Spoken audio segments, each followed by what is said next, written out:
जय हिंद। कैसे हैं आप लोग? होपफुली बहुत बहुत अच्छे होंगे। आज का जो लेक्चर है नेम रिएक्शन सीरीज से है। रिएक्शन क्या है? कार्बिलएमीन रिएक्शन या आइसोसाइनाइड टेस्ट। दोनों नेम एक ही रिएक्शन के हैं। लेक्चर में क्या होने वाला है देखेंगे हम कि रिएक्शन क्या है, किस कंडीशन में हो रही है, रिएक्टेंट क्या होंगे, रिएजेंट क्या होगा, मेन प्रोडक्ट क्या होगा, साइड प्रोडक्ट क्या होने वाला है। फिर स्टेप बाय स्टेप हम इसके क्या देखेंगे, मैकेनिज्म देखेंगे। फिर कुछ इंपॉर्टेंट एग्जांपल जो हमें एग्जाम में हेल्प करेंगे कि हम इस रिएक्शन को कैसे कंप्लीट करेंगे। और लास्ट में जाते जाते सबसे इंपॉर्टेंट की पॉइंट आपके लिए, और लास्ट में आप लोगों के लिए क्वेश्चन रहने वाला है। चलिए स्टार्ट करते हैं आज का मजेदार lecture. Carbylamine reaction, isocyanide test. एक रिएक्शन के दो नाम, ठीक है, चाहे आइसोसाइनाइड टेस्ट बोल लीजिए या ऐसे क्या बोल लीजिए, कार्बिलएमीन रिएक्शन, बात एक ही है। अब सबसे मेन बात कि इन दोनों में है क्या रिएक्शन क्या है वो देखते हैं। सबसे पहले हम जब स्टार्ट करेंगे रिएक्शन, ये जो रिएक्शन स्टार्ट करने वाले हैं ये प्राइमरी एमीन से स्टार्ट करेंगे। क्या करेंगे? Primary amine. अभी एमीन एरोमेटिक भी हो सकता है, एलिफैक्टिक भी हो सकता है, ध्यान रखिएगा, ठीक है। इसकी रिएक्शन हम कराएंगे क्लोरोफॉर्म से अल्कोहलिक KOH स्ट्रॉन्ग बेस की प्रेजेंस में। हीट करेंगे, इसको थोड़ा सा गर्म करेंगे और हमारे पास में प्रोडक्ट क्या मिल जाएगा? आइसोसाइनाइड, ठीक है। साइड प्रोडक्ट क्या मिलने वाला है? आइसोसाइनाइड हमारा क्या रहा? मेन प्रोडक्ट, और साइड प्रोडक्ट KCl रहेगा और साथ में क्या रहने वाला है? H2, ठीक है। ये हमारी रिएक्शन है आइसोसाइनाइड टेस्ट या कार्बिलएमीन रिएक्शन। चलिए थ्योरेटिकल इसे एक बार देख लेते हैं। The carbylamine reaction is the chemical test used to detect the presence of primary amine। सबसे पहली लाइन मैंने ली है कि इसका क्यों देख रहे हैं हम देख रहे हैं कि क्या हम प्राइमरी एमीन अगर टेस्ट करना है हमें तो हम इस रिएक्शन का यूज कर सकते हैं। ओके, सेकंड लाइन में क्या है? When a primary amine is heated with chloroform and alcoholic KOH in the presence, it produces an isocyanide या कार्बिलएमीन। एक ही बात है, दोनों को आप आइसोसाइनाइड भी बोल लीजिए या कार्बिलएमीन भी बोल लीजिए, ठीक है। तो ये हमें प्रोडक्ट मिलेगा, मेन प्रोडक्ट। रिएक्शन क्या है? वो ये रही, प्राइमरी एमीन मैंने यहाँ पे ले लिया, मेंशन कर लिया। अब ये किससे रिएक्शन करेगा पापा? ये रिएक्शन करने वाला है CHCl3 से, क्लोरोफॉर्म से। ये क्लोरोफॉर्म वही है जिसको सूंघाने से बेहोश हो जाता है इंसान, और ज्यादा क्लोरोफॉर्म ले लिया तो फिर वो बेहोशी कभी नहीं टूटती है, सभी समस्याओं से मुक्ति। हाँ, पहले के टाइम में एनेस्थीसिया जो होता था, बेहोश जो करते थे हम क्लोरोफॉर्म से करते थे, बट अब और भी टेक्निक्स आ गई है, हम इसको अवॉइड करते हैं। 3 मोल ऑफ अल्कोहलिक KOH हम लेंगे और हमें हीटिंग कंडीशन जैसे ही हम इसको प्रोवाइड कराएंगे वैसे ही हमें प्रोडक्ट क्या मिल जाएगा? आइसोसाइनाइड। देखिए अगर यहाँ पर आप एल्काइल ग्रुप लेते हैं, एल्काइल एमीन लेते हैं, तो यहाँ पर एल्काइल आइसोसाइनाइड मिलेगा। मैंने पहले बोल दिया एरोमेटिक और एलिफेटिक दोनों के लिए रिएक्शन है। फिर देखिए 3 मोल ऑफ KCl रिमूव हो गया, 3 मोल ऑफ H2। अब 3 KCl कैसे मिला है मैं यहाँ पे शॉर्ट में बता देता हूँ, हमें पता होना चाहिए। ये कितने Cl है? 3। इसको बाहर ले जाने के लिए मेरे को 3 पोटेशियम चाहिए, इसके लिए मैंने 3 मोल ऑफ KOH लिया है। ये एज इट इज बाहर निकल गए, as it is, got it. चलिए, तो ये तो हो गई हमारी रिएक्शन की बातें। अब आगे बात करते हैं इसकी, किसकी? कि मैंने यहाँ पे रिएक्टेंट मेंशन कर दिया है, रिएजेंट मेंशन कर दिया है, मेन प्रोडक्ट यहाँ पे मेंशन किया है, as well as side product. जैसे कास्टिंग करते हैं किसी मूवी के, main, lead hero, heroine, okay, actor actress, उसके बाद में साइड कैरेक्टर्स, लाइक दैट। तो रिएक्टेंट क्या है? प्राइमरी एमीन है, RNS2 यहाँ पर मेंशन कर रखा है मैंने। रिएजेंट्स क्या होने वाले हैं? वो होने वाले क्लोरोफॉर्म, अल्कोहलिक KOH रहेगा। मेन प्रोडक्ट रिएक्शन में ही हमारा नाम ही है आइसोसाइनाइड टेस्ट, आइसोसाइनाइड हमारा मेन प्रोडक्ट रहेगा, जिसे हम क्या बोल सकते हैं? और कार्बिलएमीन भी बोल सकते हैं। अब यहाँ पे मैंने एक स्पेसिफिक चीज मेंशन की है, बैड स्मेलिंग। इसकी स्मेल बहुत बेकार सी होती है, ठीक है। और साइड प्रोडक्ट क्या है? KCl and H2O, got it. चीजें समझ में आ रही होंगी, ओके, वही चीजें मेंशन की है। अब मैंने ऐसे मेंशन क्यों किया है? आपका जो थ्योरेटिकल पेपर रहेगा उसमें आपका प्रेजेंटेशन के मार्क्स है कि स्टूडेंट कैसे रिप्रेजेंट कर रहा है अपने आंसर को। आप ऐसे रिप्रेजेंट करेंगे जैसे मैंने आपको कर रखा है एज इट इज, तो बहुत अच्छा इंपैक्ट पड़ेगा मार्क्स। ऐसे नहीं कि 5 का है तो 6 आ जाएंगे। हाँ, नेक्स्ट क्वेश्चन में अगर कहीं आपने लैग किया है तो उसको ओवरकम कर सकते हैं आप, ठीक है। मैकेनिज्म स्टेप नंबर फर्स्ट क्या रहेगा? Formation of electrophile. इलेक्ट्रोफाइल हम जनरेट करेंगे और वो क्या करेंगे? Dichlorocarbene. Dichlorocarbene is A intermediate, ठीक है। तो मैंने ले लिया क्लोरोफॉर्म, इसकी रिएक्शन बेस से करा दी। अब आप बोलोगे ठीक है क्लोरोफॉर्म दिख रहा है, बट ये OH नेगेटिव क्या है, अरे बाबा यही तो है KOH। आप इसको क्या करिए K प्लस OH नेगेटिव, तो OH नेगेटिव बेस आ गया, ये अपने इलेक्ट्रॉन दे रहा है हाइड्रोजन को, क्या कर रहा है, डील कर रहा है सामने वाली पार्टी से। क्या देख हाइड्रोजन एक काम कर, इसके इलेक्ट्रॉन तो इसको दे दे, मैं तेरे को नए इलेक्ट्रॉन दूंगा, अपन दोनों बॉन्ड बना लेंगे, और अपन दोनों बॉन्ड बना के H2 बना लेंगे, जल ही जीवन है। Not it. हाइड्रोजन मान जाता है भाई अपन को, क्या अपन को तो बॉन्ड बनाने से मतलब है बाबा, तो ठीक है अपन निकल गया। तो ये जो इलेक्ट्रॉन है इसने इसको दे दी कार्बन, भैया तेरे इलेक्ट्रॉन तू रख, तो कार्बन पे कौन सा चार्ज आ गया, नेगेटिव।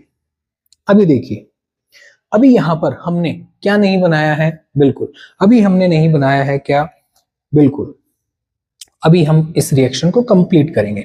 तो देखिए ये जो है नेगेटिव Cl2 और Cl, ये लीजिए CCl3 नेगेटिव को मैं ऐसे भी मेंशन कर सकता हूं, ओके। अब क्या होगा कि यहां से क्लोरीन जो है वो अपने इलेक्ट्रॉन लेके बाहर चला जाएगा, बोलेगा कि भैया आपको निच को तो बाहर निकलना है रे बाबा, क्या करना है, बाहर निकलना है, और Cl नेगेटिव बाहर निकल गया। देखो क्या हुआ है, ध्यान से देखिए, कार्बन और क्लोरीन के दोनों इलेक्ट्रॉन कौन लेके चला गया है, क्लोरीन। क्यों, क्लोरीन गुड लिविंग ग्रुप है, अच्छा, इसको जब भी मौका मिलेगा भाग जाएगा सब समेट के चला जाएगा, खुद के इलेक्ट्रॉन तो ले ही रहा है और सामने वाले के भी इलेक्ट्रॉन ले रहा है, भैया तेरा भी दे दे, अपन को मतलब नहीं है, ठीक है, बाहर चला गया। अब इस कंडीशन में ध्यान से देखिए, कार्बन अपने इलेक्ट्रॉन दे रहा है बाबा, ठीक है, तो पॉजिटिव चार्ज आना चाहिए, बट ऑलरेडी कौन सा चार्ज है, नेगेटिव, तो न्यूट्रल हो गया। अब नेगेटिव का मतलब होता है 2 इलेक्ट्रॉन्स, देखिए ये 2 एक्स्ट्रा इलेक्ट्रॉन आ रहे थे, तो नेगेटिव का मतलब होता है 2 इलेक्ट्रॉन, वो ही मैंने मेंशन किए हैं, और ये हमारा बन गया है डाइक्लोरोकार्बन, ये रहा, ठीक है। तो हमने ऐसे बना लिया है डाइक्लोरोकार्बन। अगर डाइक्लोरोकार्बन को थोड़ा और इंटरेस्टिंग वे में देखने की कोशिश करेंगे तो ये कुछ ऐसा दिखेगा, हमें ऐसा दिखने वाला है। इसके लुईस स्ट्रक्चर बनाइए मैंने डाइक्लोरोकार्बन की, ध्यान से देखिए आप, क्या दिख रहा है कि जो कार्बन है उसके पास में कितने इलेक्ट्रॉन्स हैं, 1 2 3 4 5 6 इलेक्ट्रॉन्स हैं बाबा, 6 इलेक्ट्रॉन। और ऑक्टेट पूरा करने के लिए ऑक्टेट रूल क्या बोलता है, 8 इलेक्ट्रॉन होना चाहिए। इलेक्ट्रॉनिकली डेफिशिएंट स्पीसीज है, इलेक्ट्रॉन की कमी है, दैट्स व्हाई हमने क्या लिखा है, फॉर्मेशन ऑफ इलेक्ट्रोफाइल और फॉर्मेशन ऑफ डाइक्लोरोकार्बन। तो ये क्या है, इलेक्ट्रॉनिकली डेफिशिएंट स्पीसीज होने के कारण इलेक्ट्रोफाइल हो गया है। गॉट इट, आप इसका स्क्रीनशॉट ले लीजिए। अब हम चलेंगे स्टेप नंबर 2। हम फर्स्ट स्टेप में डाइक्लोरोकार्बन बना चुके हैं, इसी को रिएक्ट करवाएंगे किससे, हमारे प्राइमरी अमीन से। और सेकंड स्टेप क्या है, न्यूक्लियोफिलिक अटैक। तो ऑब्वियसली बात है न्यूक्लियोफाइल कौन होने वाला है और कहां से कहां अटैक होगा, वो ये जो लॉन पेयर हैं वो अटैक करेंगे किस पे, डाइक्लोरोकार्बन पे। अब आपको लग रहा होगा कि डाइक्लोरोकार्बन पे क्यों अटैक कर रहा है ये प्राइमरी अमीन, तो देखिए क्या है, जिसके पास इलेक्ट्रॉन होंगे एक्स्ट्रा वही तो दे पाएगा। अभी मैंने जस्ट आपको बताया डाइक्लोरोकार्बन क्या है, इलेक्ट्रॉनिकली डेफिशिएंट है, 6 इलेक्ट्रॉन स्पीसीज, तो कैसे इलेक्ट्रॉन देगा, ये तो ले सकता है, ठीक है, हाँ। तो ये इसको कोई बोले कि इलेक्ट्रॉन लेगा क्या, वो बोलेगा हाँ भाई मेरे पास तो 6 ही है, आप देना चाहें तो दे सकते हैं। तो इसलिए हमने हेडिंग लिखी है न्यूक्लियोफिलिक अटैक। न्यूक्लियोफाइल आया, उसने अटैक किया इलेक्ट्रोफाइल पे, इलेक्ट्रॉन किधर से किधर मूव हो रहे हैं, एरो से साफ पता चल रहा है, नाइट्रोजन टू कार्बन, बॉन्ड बन गया नाइट्रोजन कार्बन के बीच में, ये रहा। इलेक्ट्रॉन कहां से फ्लो हो रहा है, नाइट्रोजन से, कहां जाके एंड हो रहा है, कार्बन पे, तो नाइट्रोजन पे पॉजिटिव चार्ज, कार्बन पे negative charge. Third step, proton transfer and elimination. कैसे, देखिए ये रहा हमारा, यहाँ पे जो बना था, यहां से एक H इधर ट्रांसफर हो जाएगा, तो यहां से H प्लस जाएगा, अपने इलेक्ट्रॉन छोड़कर जाने वाला है, यानी इसका जो पॉजिटिव न्यूट्रल हो जाएगा, और पॉजिटिव जाके यहाँ लग जाएगा तो इसका नेगेटिव भी न्यूट्रल हो जाएगा। तो देखिए NH2 से NH कन्वर्ट हो गया, कार्बन से CH बन गया। गॉट इट, ये सिंपल सी चीज है। नेक्स्ट, ये मैंने यहां पर ले लिया ये वाली चीज, और मैंने बताया है कि एलिमिनेशन, मैंने बोला है एलिमिनेशन भी हो गया, यहाँ तो HCl रिमूव हो गया। क्या रिमूव होगा, HCl, और एक डबल बॉन्ड जनरेट हो गया क्या, यस, डबल बॉन्ड जनरेट हो गया है। देखो यहां से कैसे गया है, ये इलेक्ट्रॉन बोल रहे हैं मैं तो इधर जाऊंगा, और ये वाले इलेक्ट्रॉन जो ऑरेंज कलर में दिख रहे हैं वो बोल रहे हैं मैं कहाँ जाऊंगा, मैं तो भैया क्लोरीन के पास में जाऊंगा। तो यहाँ वहां से H+ रिमूव हो गया, यहाँ से Cl नेगेटिव रिमूव हो गया, HCl रिमूव हो गया, एलिमिनेशन। तो यहाँ पे डबल बॉन्ड क्रिएट हो गया। Got it? ओके। अब देखिए क्या हो रहा है आगे।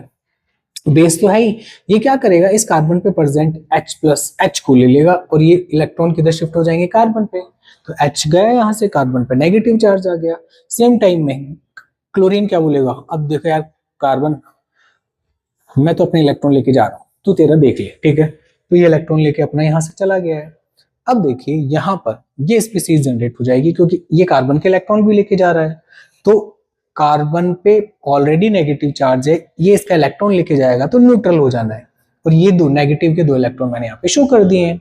अब सुनिए, नाइट्रोजन देखेगा यार तेरे पास तो इलेक्ट्रॉन ही नहीं, कोई बात नहीं मैं दे देता हूँ। तो जैसे ही इधर से इलेक्ट्रॉन जंप करेंगे, ये double bond convert into triple bond और नाइट्रोजन पे पॉजिटिव चार्ज आ जाना है। Got it? तो ये हमने बना लिया आपका स्पीसीज। तो ये हमारा क्या हो गया, प्रोटॉन ट्रांसफर एंड एलिमिनेशन। तो यहाँ पे जाके ये एंड हो जाएगा। ये रेजोनेटिंग स्ट्रक्चर मैंने यहाँ पे ड्रॉ किए, जो मैंने ब्रैकेट में पैक कर दिया इसको। Next example. अब एग्जांपल वाला पोर्शन आ गया। एग्जांपल क्या है, ध्यान से देखिए। मिथाइल एमीन लिया है, क्लोरोफॉर्म और 3 mole of alcoholic KOH। KOH भैया ध्यान रखिएगा अल्कोहलिक ही है यहाँ पर, अगर मैंने लिखा नहीं है तो कोई बात नहीं, बट ये अल्कोहलिक है।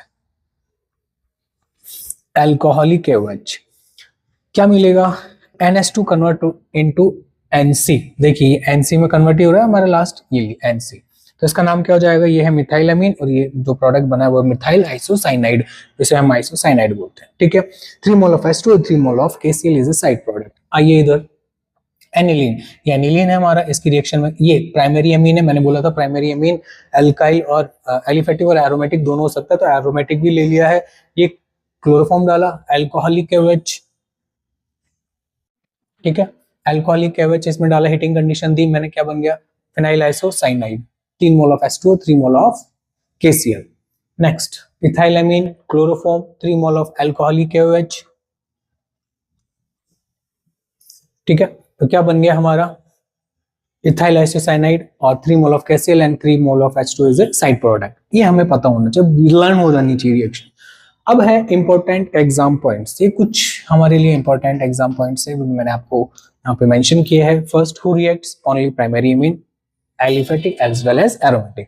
Second point, who doesn't react secondary tertiary amine doesn't react, ये रिएक्शन नहीं करेंगे, क्रॉस लगाया नहीं है मैंने, बट आपको ध्यान रखना है कि ये रिएक्ट नहीं करेंगे, ठीक है। नेक्स्ट इंटरमीडिएट डाइक्लोरोकार्बन, फर्स्ट स्टेप में हमने बनाया था मैकेनिज्म के ऑब्जर्वेशन। बैड स्मेल मैंने आपको बता ही दिया था कि बैड स्मेल होती है उसकी, काफी आइसोसाइनाइड की बहुत बैड स्मेल होती है। चलिए जाते जाते आप लोगों के लिए क्वेश्चन, आपने क्या सीखा है वो आपको अब लर्न होना चाहिए। यहीं पे जहां से जैसे मैं क्वेश्चन करूं वहीं स्टॉप करके आपका आंसर आप कमेंट बॉक्स में कमेंट कीजिएगा, ठीक है। Which one will give bad smell, ethyl amine और डाई इथाइल एमीन, ठीक है। तो मिथाइल डाइमिथाइल एमीन। तो अब आपको पता होना चाहिए कि भैया कैसे मैं इसके अंदर बताऊंगा मेरा आंसर क्या होगा। तो ये आपको बताना है, ठीक है।